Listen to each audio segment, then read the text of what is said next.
bienvenidos a una nueva emisión de Políticas Públicas 2030, este ciclo que es el cuarto año consecutivo en el aire de AM 1220 Ecomedios, hoy con un programa con muchos profesionales de gran nivel. Bueno, nos acompaña como siempre el conductor, el doctor Jorge Neira, académico, miembro de número de la Academia Nacional de Medicina, el doctor Alvarado, el doctor Daniel Alvarado, farmacéutico, presidente de Farmacéuticos Sin Fronteras. También está el doctor Jorge Robledo, bioquímico y farmacéutico, y el doctor Ricardo Lilloy, bioquímico y farmacéutico también, que nos va a hablar de los medicamentos biosimilares. Jorge, buenas tardes, ¿cómo te va? Hola, Horacio, ¿cómo estás? Gracias por la introducción. Como siempre, te agradeciéndote, como hace Miguel, todo el trabajo que vos haces para que esto se pueda difundir después a través de los canales de otras plataformas, digamos. Sí, Y bueno, lo sumo a Miguel. bienvenidos Daniel y Jorge, la verdad es un placer como siempre. Estamos esperando a Ricardo. Miguel hoy no está porque está con los que tenemos nietos, siempre tenemos alguna alternativa, así que bueno, está con un temita menor, que digamos que tiene Ciro, el hijo, y lo llamaron del colegio, así que voy a acompañarlo a hacerse unos estudios. Eh, bueno, bienvenidos. Como siempre vamos a hablar del tema de medicamentos, ¿no? Pero a mí me gustaría, porque esta semana se habló mucho del tema de los similares y la, la fabricación nacional de biosimilares y todo eso. Y yo empezaría, digamos, diciéndolo, bueno, ya sabemos que los precios de los medicamentos en Argentina son más altos, que eso no tiene un sistema claro de regulación que permita poner un techo, digamos. En el caso de los biosimilares, incluso hasta es diferente porque no hay, digamos, las moléculas no son exactamente iguales. A mí me gustaría que ustedes hicieran, con el conocimiento que ustedes tienen, qué porcentaje del total de medicamentos tiene que ver justamente con estos biosimilares, casi todos similares, que se utilizan mucho tanto en oncología como en reumatología, con inmunología, con respecto al total de los medicamentos, eh, y cuál es el rango de precios que tienen estos medicamentos en per se, no solamente los que vienen de afuera, sino los que se producen en el país. Y hasta ahora, en la actualidad, ¿qué cantidad de cosas se producen en el país y qué es lo que se puede producir más como para tratar de abaratar los costos de la importación? Eh, no sé si empezamos Daniel y después lo pasamos a Jorge. Bueno, Eh, los saludo, te saludo Jorge, los saludo el otro Jorge que ya está allá en el sur de Córdoba.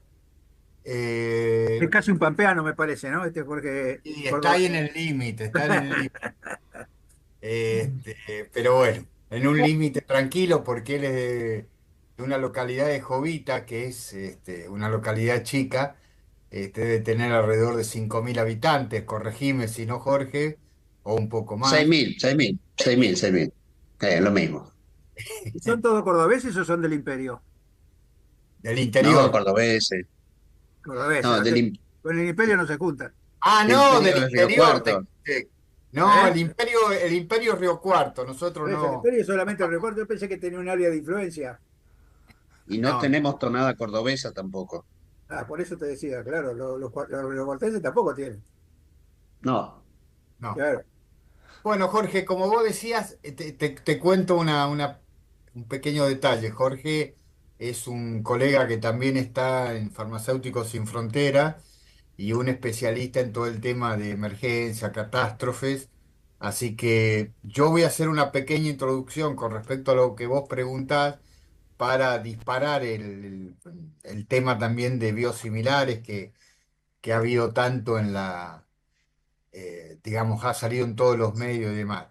Como vos decías al principio, Jorge, en realidad eh, uno podría relacionar, o a mí me gusta relacionar por ahí el biosimilar con el genérico. Es decir, el genérico es relacionándolo con un compuesto químico tradicional, la mayoría de los medicamentos son ya sea originales y o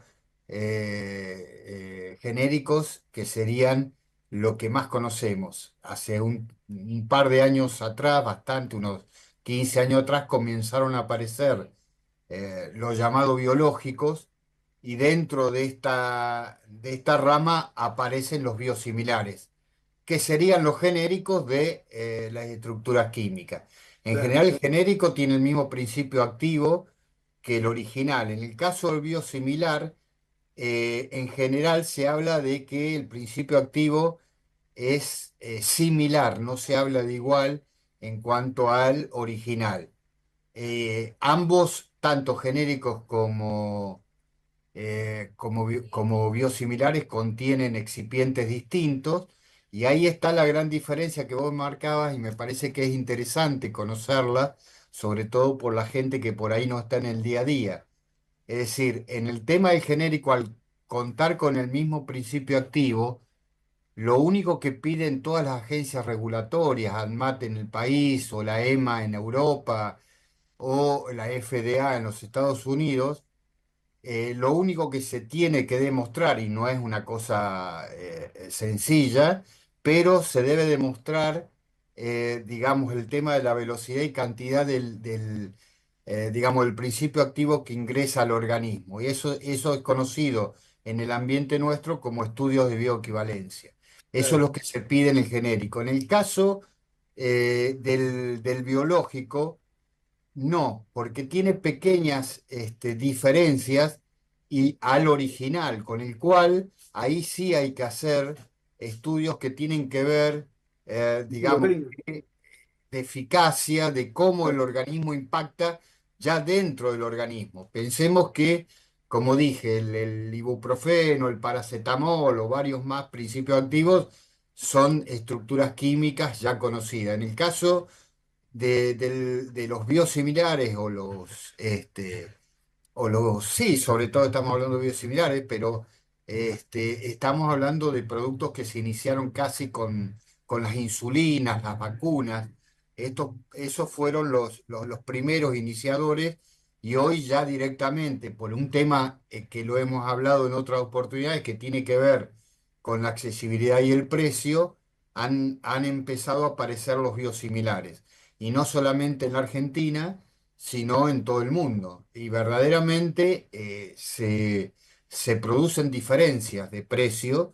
En general, los biosimilares llegan a tener entre un 30 o 50% menos del valor del original, con el cual estamos hablando de valores demasiado altos. No, claro, eh, por el volumen, por el valor de base de cada, Claro, en cada. cantidad, vos preguntabas en cantidad son muy pocos, el porcentaje en cantidad es muy poco, pero en calidad en cuanto a No, por precio, eso te decía, yo lo que te preguntaba en porcentaje del total del rubro medicamento, te lo hoy preguntaba en... más que Sí, nada por el sí, tema del precio y no por la cantidad de medicamentos, ¿no?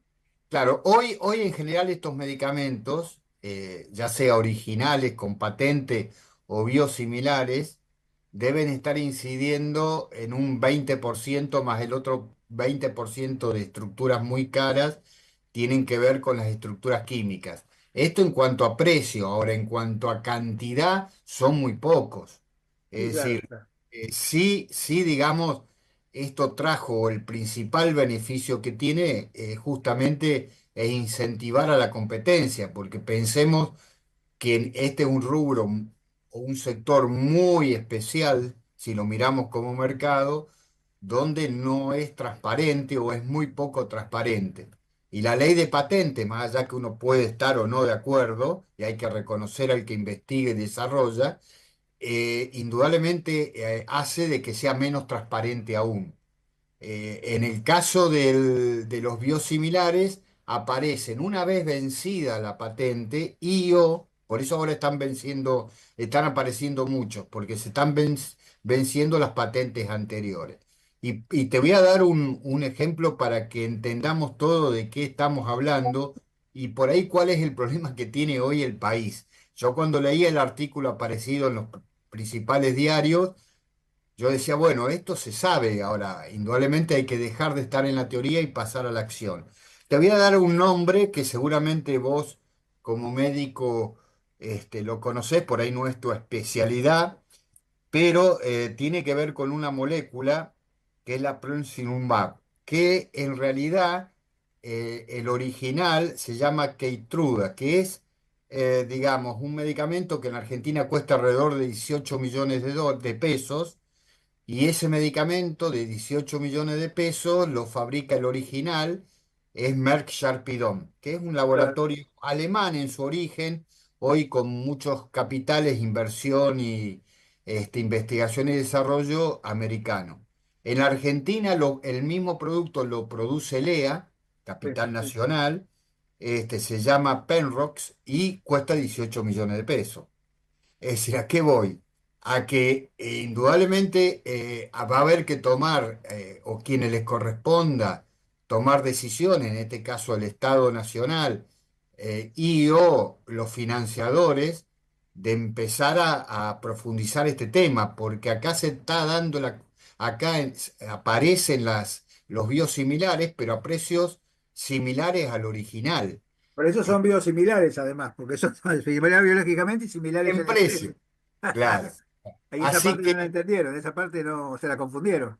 y acá no estoy hablando de calidad de laboratorio porque LEA es un laboratorio muy reconocido, digamos, Sí, a mí me inclusive, parece que eso tiene que ver, no sé qué pensás también vos, Jorge, pero tiene que ver con este tema de que no hay control de precio, digamos. Acá el precio, ¿quién decide que el precio del biosimilar de un laboratorio nacional cuesta lo mismo que un importado, digamos? Porque esto sería atribuible, digamos, a su facturación. No es que hicieron estudio de molécula, porque seguramente la molécula es muy parecida. No sé, digamos, por qué tiene el mismo precio, ¿no? Y a mí me parece que este es el tema de siempre, que las cosas, es lo mismo que pasa con los supermercados chilenos, están llenos de productos argentinos que salen más baratos que acá. Y vos decís, pero ¿cómo? Sí, y el transporte y el flete, evidentemente hay una parte de regulación y una parte de impuestos. No sé qué cantidad de impuestos paga la industria farmacéutica que le agrega al valor del medicamento. A No mí sé me gustaría hacer una vos, Jorge, acotación. ¿cómo lo ves? Sí, sí, me interesa mucho porque cómo lo ves vos, digamos, de otra visión, ¿no? Que es la visión federal. Sí, yo ya estoy retirado. Me dedico a la investigación y participo activamente en Farmacéuticos Sin Fronteras. Pero a propósito de esto, tenemos una colega que es germano-argentina. Está la mitad del año acá en Argentina, la otra mitad del año en Farmacéuticos Sin Fronteras de Alemania.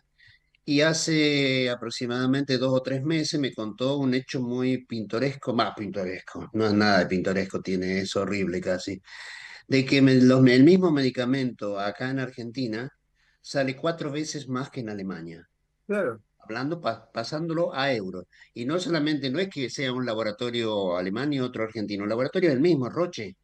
El medicamento es el CEP. Yo no sé si se podrán dar nombres o no, corresponderá en este medio, pero es No, acá, digamos, tremendo. nosotros no estamos haciendo, digamos, ninguna acusación en particular. Lo que estamos diciendo es una realidad. Sobre todo Una porque si uno realidad. compara, uno dice, bueno, cuestan lo mismo, sí, pero resulta que o cuesta 4 veces más, pero además el salario promedio de un alemán no es igual que el salario promedio de un argentino. Así que desde el punto de vista de la costo efectividad y de la costo eficiencia, estamos complicados.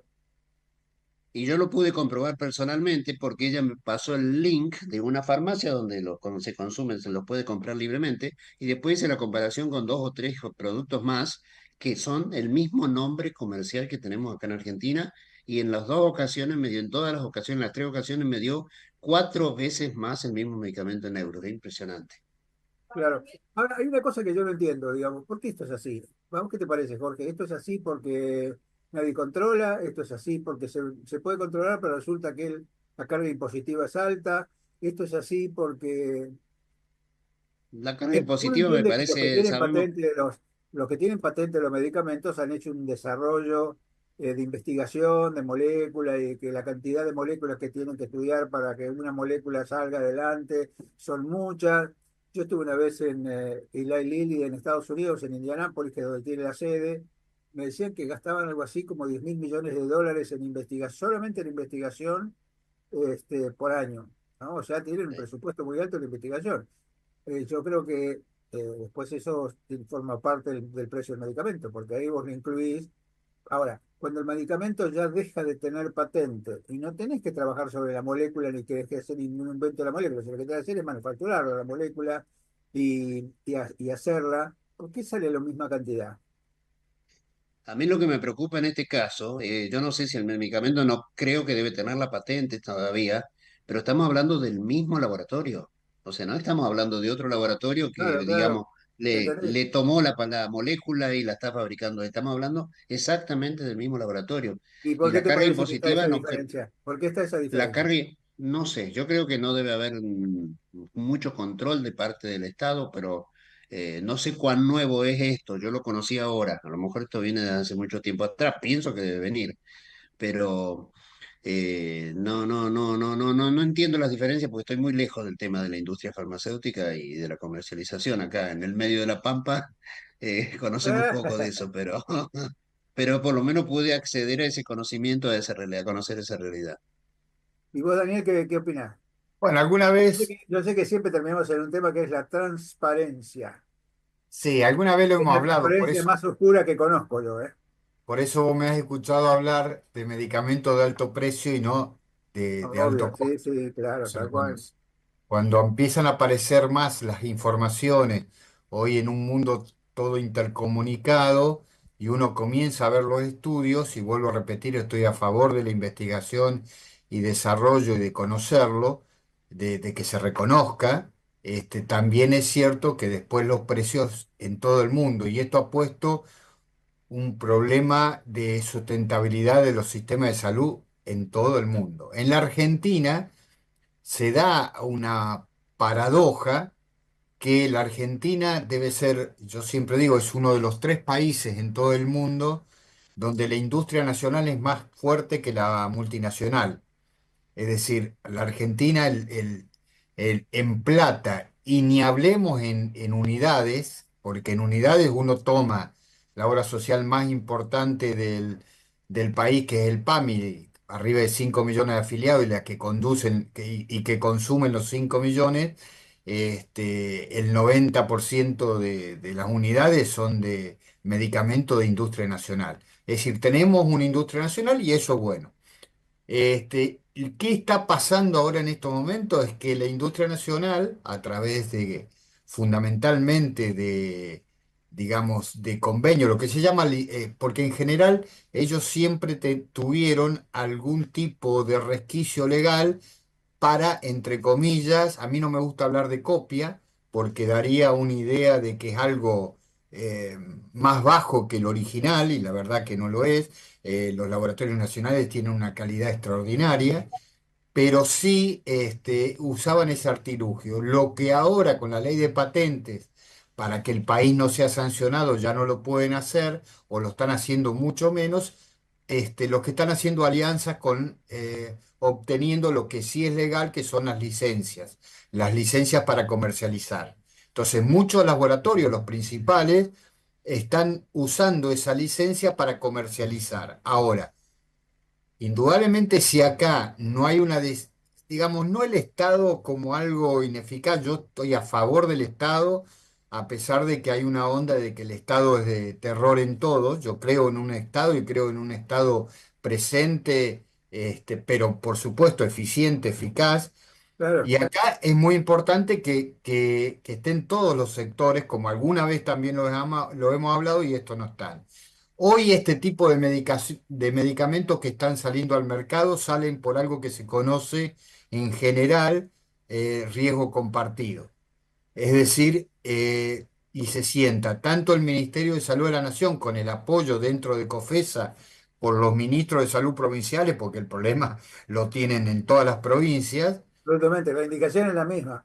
Entonces se suma al Estado, se sientan los financiadores, que es muy importante, inclusive uno de los financiadores más importantes, que la COSPRA, las obras sociales provinciales, Sí, se está sentando porque también tienen este serio problema, y los laboratorios. Entonces están en una mesa donde se está discutiendo esto. Uno supone que este es un mercado que impacta tanto en la accesibilidad para mal, en la inequidad, pero que es muy fácil, digamos, porque la cantidad de pacientes son pocos. sí, Es decir, sí, ¿cuánta gente en el país tiene artritis reumatoidea? Y sin embargo, y aparte de esto, se sabe quiénes son los pacientes, en qué provincia están, dónde se atienden.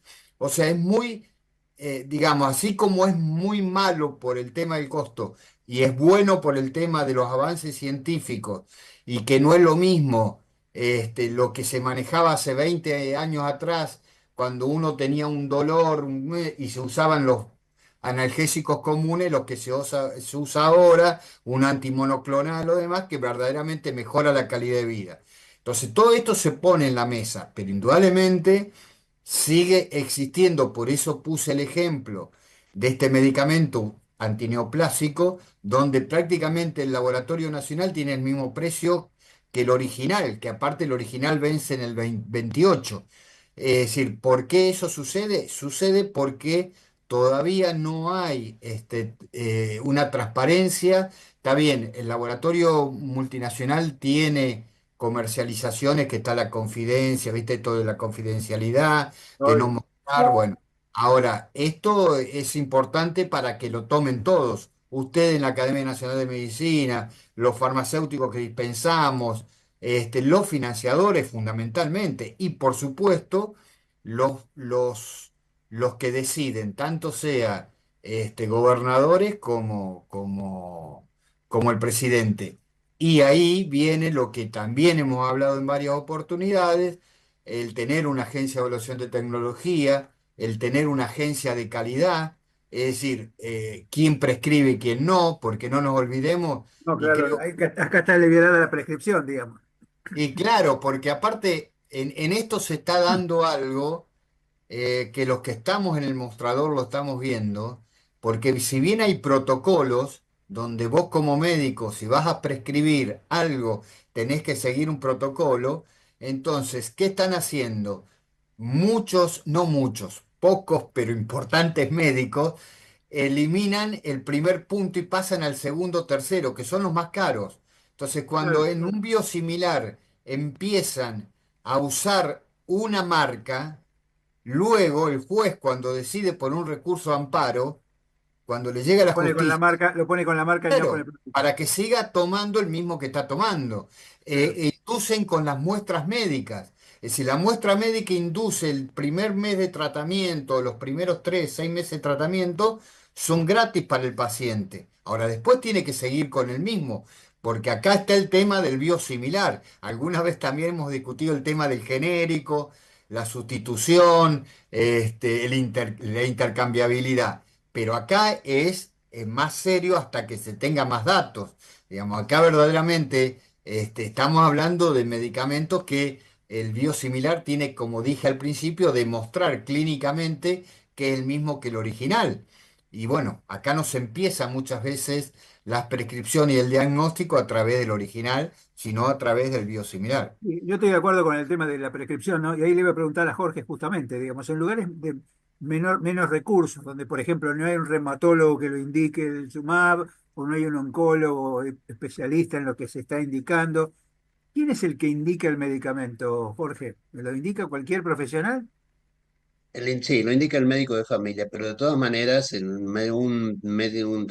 medicamento oncológico lo receta el oncólogo directamente. O sea, a pesar de que no tenemos nosotros oncólogo en nuestra localidad, viajan al lugar más cercano que tienen oncología, es en Río Cuarto. O sea, son indicados por los ¿Y especialistas. eso quién lo cubre? ¿Quién lo cubre, Jorge? Por ejemplo, una persona que vive donde vos vivís, tiene un Sí, problema, va a ver al oncólogo cerca, supongamos a una ciudad cercana, le da la medicación, el paciente tiene una cobertura obra social provincial, pongamos. ¿Eso lo cubre la obra social provincial o tiene alguna sí. digamos, reintegro por parte del Estado Nacional? No, no, no, tiene hasta hace 4 años atrás que yo ejercía la provisión de todos los medicamentos oncológicos, venía por una vía especial en la cual nosotros éramos casi como comisionistas, digamos, porque no teníamos un porcentaje de ganancia del valor del medicamento, sino que teníamos un arancel por hacer el trámite de pedir el medicamento a la empresa que correspondía de Por la acuerdo a la obra dispensa, digamos, social. por la dispensa. Claro, y que fuera PAMI o que fuera la palabra social provincial, y a nosotros nos llegaba el medicamento y venía con una cadena de frío apropiada, venía en las condiciones adecuadas y nosotros le hacíamos la entrega al paciente directamente. Y era muy bueno, muy responsable y llegaba el pedido tal como era originalmente se había hecho. Estaba muy bien hecho el tema de distribución de medicamentos oncológicos. Yo creo que creo que fue el año pasado que se intervino sobre una entidad que repartía medicamentos, creo que eran oncológicos en el Ministerio de Salud, pero que era, digamos, una oficina, un departamento, digamos, un departamento y donde se veía que ahí la compra del medicamento se hacía discrecionalmente. ¿Eso es así? ¿Quién compra? ¿Compra el Estado? ¿Esos medicamentos quién los tiene que comprar? ¿Lo tiene que comprar el Estado o lo compra directamente el prestador o el financiador? Mira, en este caso depende qué tipo de cobertura tiene.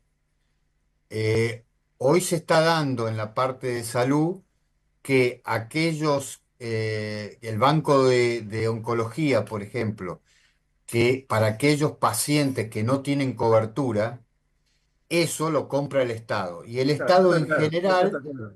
lo bajaba a las provincias. Todos hemos visto que esto ha sido delegado, por eso es que hay un problema serio en la inequidad, porque hay provincias que pueden tener fondos para el medicamento oncológico y otros no. Esto, digamos, de lo que conocimos como salud históricamente, no sé si por lo menos en la parte de medicamento va a seguir ahí. Cuando se lo derivan a cada provincia depende de los fondos de cada provincia. Y en el caso del sistema de seguridad social, tanto de la medicina prepaga como de las obras sociales provinciales o nacionales, o el PAMI, sí se hace cargo del presupuesto. Por eso es que hablábamos anteriormente de la importancia que acá estén sentados todos, el Estado en representación de los que no tienen cobertura, pero Claro, también sí, el resto de los financiadores. Y acá se está dando algo que no es en este sector, porque acá el afiliado, entre comillas, o el paciente no paga absolutamente nada, pero sí se está dando en el otro, y que me parece que es un elemento fundamental en la salud, es que hay que empezar a hablar de que se está trasladando mucho el pago de bolsillo, o sea, se lo está trasladando al paciente. Y esto en salud no es bueno, es inequitativo de donde se lo mire. Y en esto sí, todos los que estamos en el ámbito sanitario tenemos que empezar a discutirlo y como te dije al principio, no solamente decir qué bueno que está, vamos a comenzar a competir ahora con los biosimilares, sino pasar a la acción. O sea, si no es todo discursivo y en el día a día nos encontramos con este problema. Lo que está pasando, por ejemplo, con el sector más, embromado en el tema de salud, como es el PAMI, de tener una cobertura del 95% en un año pasaron a tener una cobertura del 70%. O sea, el afiliado pagaba solamente el 5% y hoy paga el 30% promedio, ¿no? Quiere decir que aparte de los sueldos, más de la mitad cobra 300.000 pesos, más allá de eso, también ahora tiene que gastar de bolsillo. Bueno, Sí, y esto en salud es convengamos que inequidad. el 30% de 100.000 pesos son 30.000 pesos, que es el 10% de la jubilación mínima.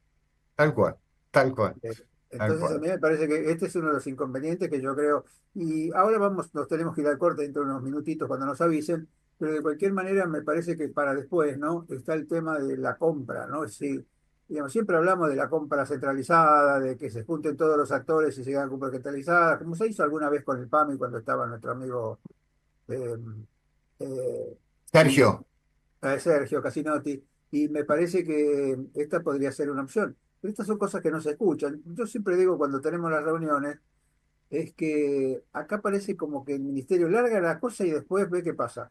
Y después cada uno tiene que acomodarse a lo que se dice y cuando en realidad lo lógico sería, por ejemplo, yo comentaba el tema de la OMS, ¿no? Cuando dijeron, bueno, nos vamos de la OMS. La sensación es que no le preguntaron a nadie, ¿no? Yo digo, si me preguntan a mí, yo tampoco sabría qué contestar, porque yo tengo una opinión divergente con respecto a la OMS, porque por un lado me parece una cosa absolutamente burocrática, pero por otro lado también me parece una cosa que puede ser útil en algunos aspectos. Pero esto merece una discusión del sector. Y cuando digo el sector, no es mi opinión sola, sino la opinión de todas las personas que tienen diferentes ámbitos, ¿no? Porque a mí me llamaba por teléfono, ¿y vos qué opinás? ¿Y vos qué opinás? Y todo el mundo está preguntándose al otro qué opinaba porque nadie tenía una posición clara. Lo mismo pasa con el Instituto Nacional del Cáncer, dijeron, vamos a cerrar el Instituto Nacional del Cáncer. Digo, le preguntaron a los oncólogos. Nosotros tenemos oncólogos muy buenos para que opinen. Y me parece que acá el tema es que primero se hace la cosa y después se ve qué pasa, pero no se hace la consulta antes. Bueno, de eso me parece que sería bueno. Ahí está Ricardo. Está Ricardo de costado, parece que lo pusieron de costado. Me pongo a ver, capaz que así está mejor. Ahí está, Ahí. ahora sí, ahora sí. ¿Qué Ah, haces, Ricardo? estaba lateralizado. Decime que estás parado porque si no me agarra la impresión, ¿eh? No vas a andar manejando y hablando porque me va No, la no, impresión. estoy llegando al estacionamiento. Bueno, dale, hacé tranquilo y estaciona. Así que bueno, esto es lo que me gustaría que charláramos, ¿no? ¿Cómo se hace para lograr que el sector, en este caso es el sector, el usuario y además los financiadores y los prestadores participen en una reunión de tal manera que surja como una decisión la compra conjunta, porque se supone que las compras conjuntas tienen un precio, un valor de mercado mucho más bajo que yo nunca lo termino de entender, ¿no? Pero bueno, me parece que son cosas que habría que empezar a pensar. No sé vos qué pensás, Daniel. Sí, ahí me están haciendo señas, no sé si a vos por el horario, A pero mí todavía, a mí todavía no me... bueno, Bueno, si no, hacemos una cosa. Nos vamos al corte y dejamos este punto para que después charlemos entre todos y lo hacemos con más tranquilidad. Una dale, pequeña dale. consulta técnica. La volvemos Entrás por el mismo lugar, entrás por el mismo lugar, ¿En Richard. cuánto tiempo? Ahora cuando cortamos, te volvés a conectar. Ah, ok, gracias. Ahora vamos a cortar y después vos entrás directamente. Ok, ok, gracias.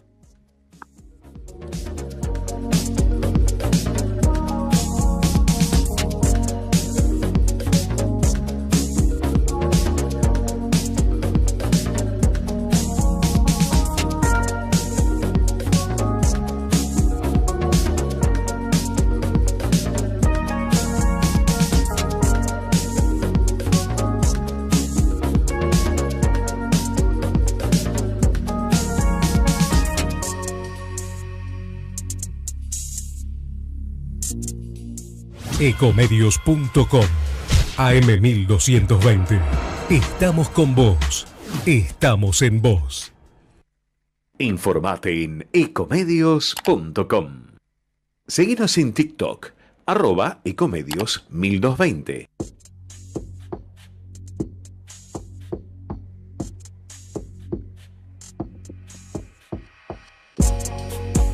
El compromiso comercial del corte, continuamos con Políticas Públicas 2030. Jorge. Bueno, muchas gracias. Bueno, Jorge, ¿querés comentar vos cómo ves el tema de la compra conjunta, de las ventajas de tener grandes volúmenes de compra como para tratar de bajar los precios? ¿Cómo se hace para llevarlo a la práctica? Porque todo esto se dice, pero nunca salimos de, Mira, de la situación de que se sigue comprando separado.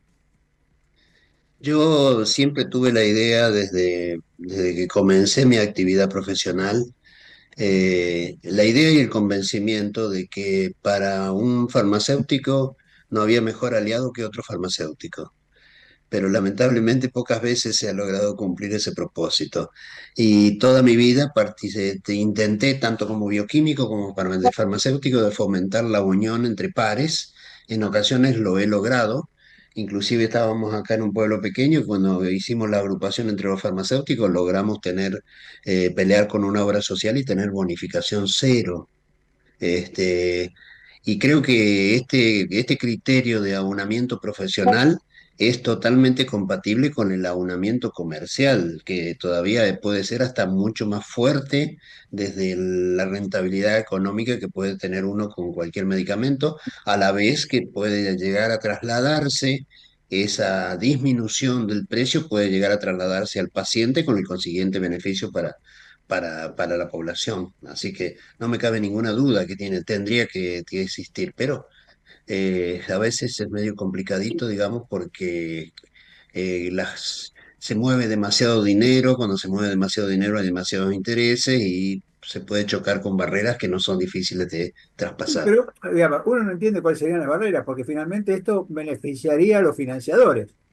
Digamos, si vos tenés que comprar y tenés que, digamos, y me parece que es una forma, es un ahorro para los financiadores, digamos. Probablemente las empresas ganan en volumen, digamos, por ahí perderán en precio, pero ganarán en volumen. Y nosotros tenemos una historia muy interesante con una vacuna para los animales. Nosotros tenemos una comisión interacadémica que se llama Una Salud, y una de las cosas que habíamos discutido es que había una vacuna muy utilizada, digamos, en los animales, que era una vacuna tetravalente. Bueno, la vacuna tetravalente era muy cara, entonces alguien dijo, bueno, importémosla de otro lado. Dice, bueno, sí, pero la vacuna importada es trivalente y no tetravalente, supongamos. Y entonces el laboratorio, cuando se enteró que iban a importar la vacuna trivalente, dijo, no, esperen un poquito, yo, digamos, le vendo la mía 30% más barato. Y usted dice, pero ¿cómo? ¿Por qué 30% más barato cuando tiene competencia? ¿Por qué no lo vendiste antes 30% más barato y no estaríamos discutiendo nada? ¿No? Ah, Y a mí me parece que esto muchas veces pasa. Por la duda le pongo 15, después, viste, si puedo, total. Si me pagan 12 sigo ganando plata, aunque después vaya a negociar. O sea que a mí me parece que estas son cosas, yo entiendo, digamos, que la industria farmacéutica tiene derecho al lucro, porque para eso son. Pero me parece que tiene que pensar también en que el sistema de salud no está para estas cosas. No sé, Richard, ¿tú qué opinás? ¿Cómo lo ves? Ricardo.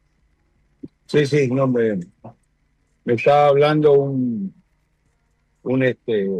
el acomodador de estacionamiento diciendo que me ponga más atrás y él puede poner un auto más adelante. Bueno, bueno. Avisanos cuando puedes hablar. Bueno, Estoy. Gracias. no, decía, ¿cómo vos ves el tema este de la compra conjunta, las dificultades, el valor del precio, digamos, que es un precio que nadie sabe por qué es ese sino otro, digamos, que no hay forma de que nadie lo regule, que es lo que veníamos discutiendo antes que vos llegaras? Claro, bueno, yo voy a hablar como financiador, aunque soy farmacéutico y conozco la industria, conozco el sistema y bueno, no todos los segmentos son iguales. Escuchaba ahí al colega decir digamos que para un farmacéutico nada mejor que otro farmacéutico y que eso en la práctica no se cumple. Lo que pasa es que la mayoría de los medicamentos que forman parte del gran gasto en el sector medicamento ya no pasan por la farmacia, Claro. pasan marginalmente por la farmacia. Creo que acá, y está Daniel, que ha sido presidente de la Confederación, en el mundo los mercados lo domina la logística. O sea, Despegar, Mercado Libre, Amazon, son todas empresas de logística que no tienen ni siquiera un frasco de algo, no tienen un producto, sino que controlan los mercados porque son los que relacionan el consumidor con el producto, con el fabricante del producto. Excepto en la Argentina, donde las farmacias, que son la logística, y las droguerías, que son la logística, no tienen ese poder. El poder lo tiene la industria farmacéutica, lo tienen los financiadores, cualquiera, menos la logística. Si realmente los farmacéuticos actuaran en forma conjunta, respetando sus propias organizaciones, con la confederación o como se llame, bueno, sería muy difícil. Yo no sé si me he quedado ahí fuera de foco. Ahora sí, ahora está bien, ahí estás bien. Sería muy difícil que no tuvieran el poder la farmacia y que pudieran realmente imponer condiciones. Bueno, esto es un mercado que está totalmente gobernado fundamentalmente por la industria farmacéutica.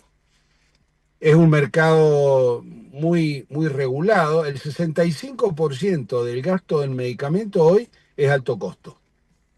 Entonces, y es un mercado que está fuera de la farmacia.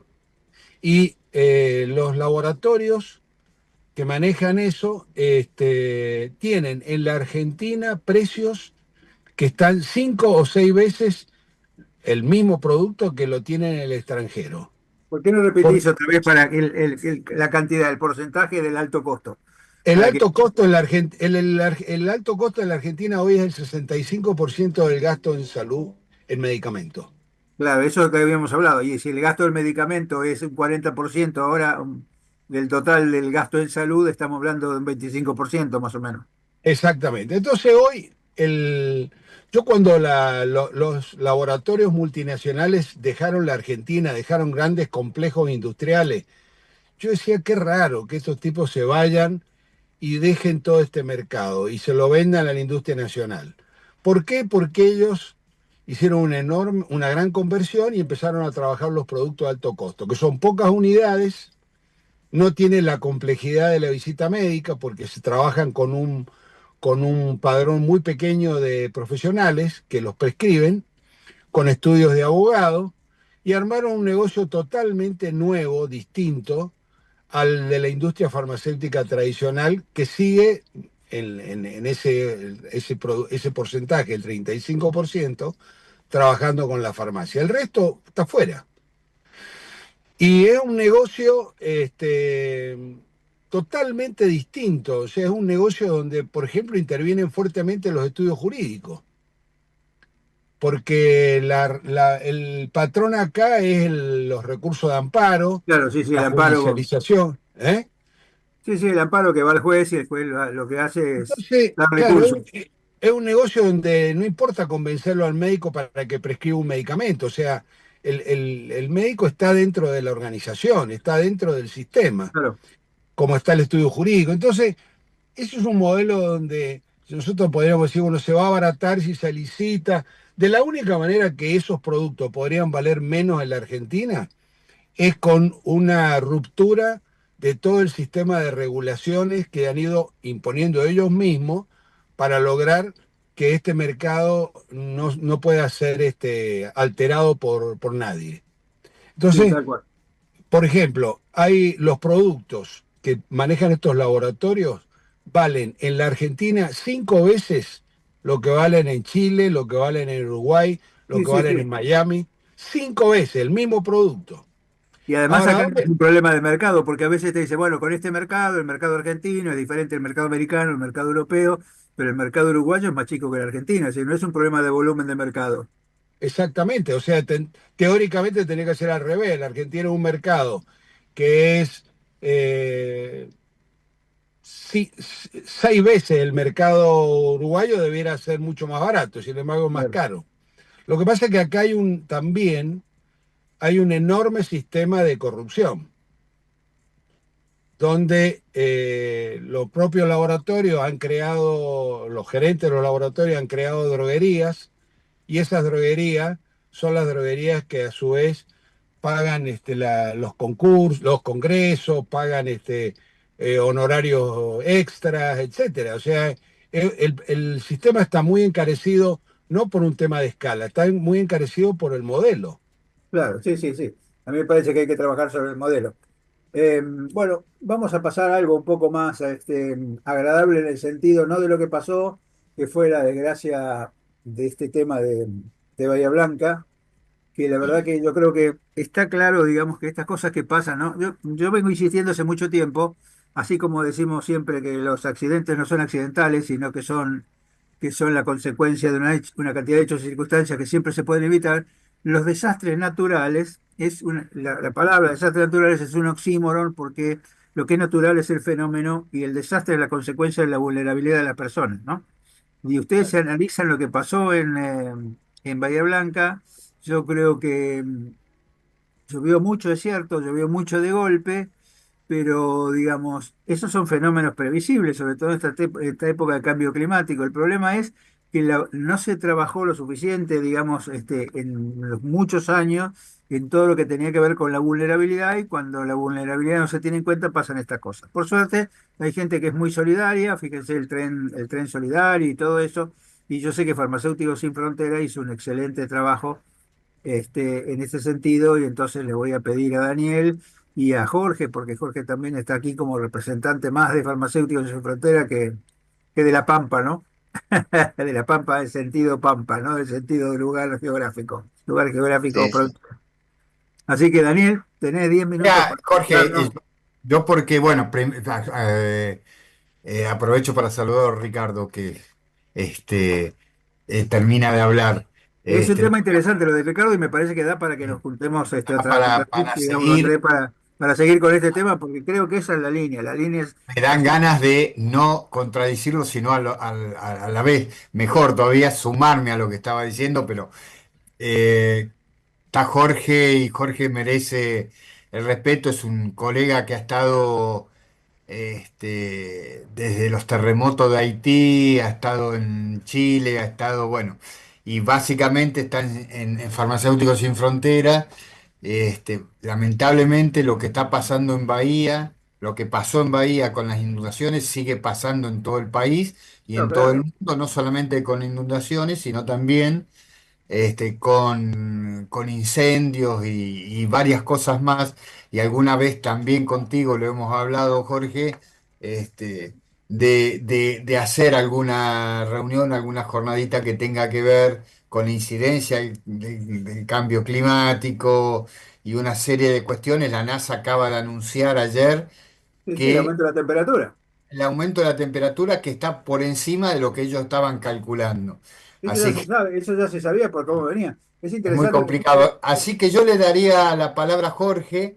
Jorge tiene mucha experiencia, inclusive no solamente con esto pero la buena experiencia que la tiene en el campo de acción, no solamente en esto de Bahía Blanca, sino también en los proyectos que tenemos mucho y en varias provincias, fundamentalmente norteñas. Y bueno, Jorge, Jorge no Neira, sino Robledo, hablalo vos para no profundizar yo. Bueno, gracias. Hola Ricardo, creo que nos hemos visto en alguna oportunidad en el Colegio de Buenos Aires, me parece que yo fui a dar una disertación ahí, me parece, si mal la memoria no me falla, he descubierto que tengo prosopagnosia, qué pintoresca que suena que es la dificultad para recordar nombres y rostros, es para decir no son tontos, no sos prosopagnótico. Bueno, yo tuve la posibilidad, no digo la fortuna porque a veces es feo, queda feo decirlo, de vivir una aventura en mi vida sumamente interesante, como fue mi misión en Haití. En 2009 me invitan andaban buscando un farmacéutico para cubrir el cargo de jefe de farmacia del Hospital Argentino, que estaba en la misión MINUSTAH de Naciones Unidas, en Puerto Príncipe. Para los fines de reconstituir una misión de paz, ¿no es cierto? Para reconstituir la paz que ya se había quebrantado muy mucho en ese conflictivo país. Hacía de 2003 que estaba y a mí me invitaron en 2009.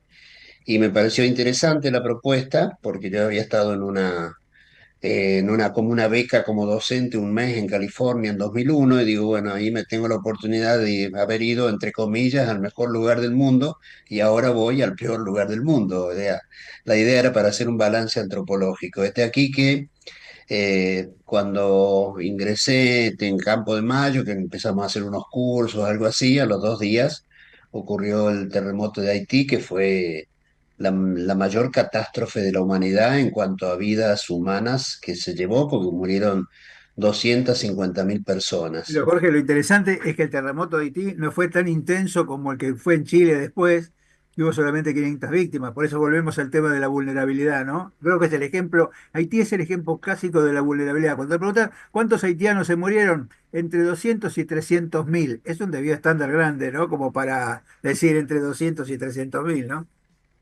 Cuando tú hablabas de la vulnerabilidad del pueblo, inmediatamente estaba pensando en ese ejemplo de hacer de que Chile tiene toda su estructura, podríamos decir, ya contemplada como para poder resistir que cosas muy grandes y realmente lo lograron.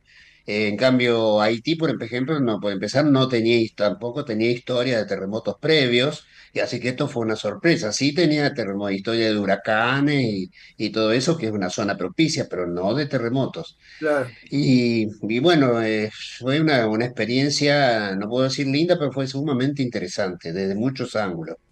Es más, a tal punto que he escrito un libro con 34 relatos de todo tipo, ¿eh? No todos tristes, había algunos cómicos y hay varias cositas que está disponible libremente en formato digital. Y tuve la fortuna tenía una farmacia muy particular porque el contingente de Naciones Unidas que estaba en Haití estaba conformado por batallones de distintas partes del mundo. Nosotros teníamos el hospital nuestro, era un hospital de nivel 2 y de nivel 1 estaban cada batallón de los correspondientes de los distintos países. Lo que no se podía solucionar ahí lo mandaban a nuestro hospital, que nuestro hospital tenía terapia intensiva, tenía 12 camas, tenía cirugía, sala de cirugía, tenía lo que necesita Hospital 2. Lo que no se podía solucionar ahí se mandaba a República Dominicana y lo que no se podía solucionar en Dominicana se mandaba a Miami. Y fue interesante la experiencia porque yo tenía pacientes, abría la farmacia y me aparecía un soldado del Ecuador, otro de China, otro de Dinamarca, otro de Claro, sí, España, sí. otro de Beni. O sea que tenía una farmacia cosmopolita. Pero la gran fortuna que tuve fue de conocer una ONG de Puerto Rico que estaba haciendo medicina de campaña en forma gratuita, voluntaria y a todo honorario y me pude incorporar a trabajar con ellos en 3 o 4 ocasiones. Estaba dirigida por un médico, José Vargas Vidot, que unos años después creo que todavía continúa siendo legislador ahí en Puerto Rico y con el cual entablamos una amistad profunda. Y ahí podríamos decir que yo conocí a Haití, si no, me hubiera venido sin conocerlo de Haití. Claro. Y la verdad que es muy triste todo lo que he podido ver, porque Haití no es un país pobre, Haití es un país miserable, porque la Sí, sí, miseria es algo mucho más grave que la pobreza. Pero fue una experiencia terriblemente interesante. Mi segunda experiencia viene allá por el año 2018, que me invitan a vida cuenta de la trascendencia que tuvo en la región mi estadía en Haití, y después me invitaron a dar decenas, centenas de conferencias en todos lados y me invitaron a participar en una misión solidaria para Chaco, que lo organizaban en una ciudad cercana a Jovita. Y habían pensado en llevar un equipo de salud. Así que bueno, yo me anoté como farmacéutico. Así que empecé a hacer todas las tratativas, ya tenía relación, no estaba integrando plenamente todavía Farmacéuticos Sin Fronteras en esa época, pero ya teníamos una fuerte relación, máxime que nos conocíamos con Daniel de muchos años atrás. Y logré juntar una cantidad de medicamentos impresionante, de grande, pero después los miembros del equipo de salud se fueron cayendo, hasta que quedamos mi señora y yo. Mi señora no tiene título universitario, trabajó conmigo en el laboratorio y en la farmacia a la par mío, así que digo, ¿qué hago con los medicamentos? Bueno, agarré una tercera parte, la llevé para Chaco, la otra tercera, 2 terceras partes se la doné a otras 2 organizaciones similares que hacen trabajo de campaña. Y me conseguí, donado de un laboratorio, reactivos para hacer detecciones de Chaga y me puse en contacto con el hospital del lugar. Digo, ¿qué les parece si hacemos un screening de Chaga Así que nos fuimos con mi señora y la maletita, los tubos y todo el equipaje y hicimos un trabajo epidemiológico de 140 personas, de las cuales el 50% le dio Chagas positivo. Tuve un laboratorio de Villa María. Yo le pedí que me hiciera un segundo control para que hacer un diagnóstico de Chaga. Hay que hacerlo con al menos 2 test diferentes para poder dar el resultado de positividad. Y digo, ¿por qué no me le haces pues, uno de las técnicas a los que me dé positivo a mí? No, no, no, me dice. Vos mandame las 140 muestras, yo le hago las 2 determinaciones a los 140 muestras. Fue genial, ¿verdad? Y yo lo que vi ahí en Chaco en cuanto a la parte social, no tiene demasiada diferencia con lo que yo vi en Haití. No, claro. Yo les insisto mucho a veces cuando se puede a los colegas que están en Farmacéuticos Sin Fronteras, que habría que tratar de hacer un trabajo de campo, estar en una misión, aunque sea una vez en la vida, porque yo creo que cuando una persona tiene la posibilidad de ver, de vivir las experiencias que yo viví, que estuve en 2 lugares donde la miseria extrema estaba muy a la vista, hay que ser muy insensible para después no cambiar y no tomar una actitud para tratar de transformar esa realidad. Creo que es necesario Absolutamente. verlo para poder sentirlo verdaderamente. ¿Y con Bahía Blanca qué hicieron? Me lo corto un poquito a Jorge. En Bahía Blanca, y por la hora te voy a hacer muy rápido. Bahía Blanca, tuvimos dos problemas serios. Uno tiene que ver con más de 30 farmacias totalmente inundadas, perdieron todo, todo, porque desde artefactos hasta las recetas trabajadas, bueno, quedaron y eso hubo que comenzar a trabajar, y hablo en pasado porque por suerte rápidamente se pudo medianamente solucionar, y ahí trabajó el colegio profesional. Nosotros en Farmacéuticos Sin Fronteras nos ocupamos de lo externo, de los pacientes o de la gente que vivía, pero alguien había que ocuparse. ¿Por qué? Porque justamente se había perdido hasta la red privada. O sea, la gente necesitaba el antihipertensivo, necesitaba el medicamento para Claro, el sí, sí, colesterol, sí, todo, y no sí. había farmacia. Entonces, tratar por un lado de reconstituir eso, y por otro lado lo que hicimos rápidamente es comunicarnos a nivel nacional con el Ministerio de Salud. Ahí existió en la Argentina, y lamentablemente hablo en pasado, y me enteré hace 10 días cuando me tocó hablar al Ministerio de Salud, que la DINESA, que es la Dirección Nacional de Emergencia Sanitaria de la Nación, había dejado prácticamente de actuar, y la DINESA tenía mucha experiencia en esto y positiva, pero bueno, justamente había habido 480 despidos de la DINESA, que es lo que le pasó después a varios sectores del Ministerio de Salud de la Nación, y había quedado totalmente desmantelada. Seguimos con la provincia, ahí logramos hablar con el ministro de Salud, y básicamente hablamos con la Secretaría de Salud del municipio, que verdaderamente nos respondieron en forma inmediata y pusieron a los directores de farmacia, tanto del Hospital Pena, que es provincial, Y el Pérez y el como Lucero. Y el Lucero. claro, y el municipal, con el cual fue mucho más sencillo, porque ahí pudimos, con los farmacéuticos, directores de farmacia del Pena, el 95% estaba destruido, la farmacia no existe más, con el cual, estoy siendo muy rápido, a partir de ahí se comenzó a trabajar, y nosotros podemos llevar medicamentos e insumos médicos para que comenzara digamos, esa restauración de la atención. En esto hay que ser muy claro. Cuando existe un tema de emergencia, de catástrofe, es muy importante que actúe la gente que conoce, Obviamente. La porque todas gente las local, ¿no? experiencias nuestras, no quiero porque no hay tiempo, pero qué sé yo, en el incendio de Corrientes, el 90% de la gente, de lo que donó la gente nos sirvió. Es decir, Bueno, quédate ahí porque nos tenemos que ir. Pero de cualquier dale, manera, dale, dale. les propongo lo siguiente. Nos quedan dos temas colgados que tenemos que ampliar. Uno es esto que decía Richard del tema del precio del medicamento y las propuestas, y otro seguir hablando un poquito más de este tema. Yo creo que con la experiencia de Jorge y con la tuya, podemos avanzar un poco más, porque me parece que son temas que tienen que ver más con la logística y con la gestión que con otras cosas, ¿no? Así que yo les agradezco muchísimo, como siempre, les doy el abrazo de Miguel, y nos vemos si quieren la próxima semana. Yo le Dale, digo dale. gracias que los llame para Saludos, seguir Ricardo. hablando y seguimos, Ok, bueno, cómo no, con mucho y seguimos gusto. discutiendo el tema. Entonces anda afilando vos el lápiz y lo discutimos la semana que viene. Muchas Nos gracias, vemos. Jorge, Nos gracias vemos. Richard, Un placer. gracias Daniel, como siempre, y nos vemos la próxima.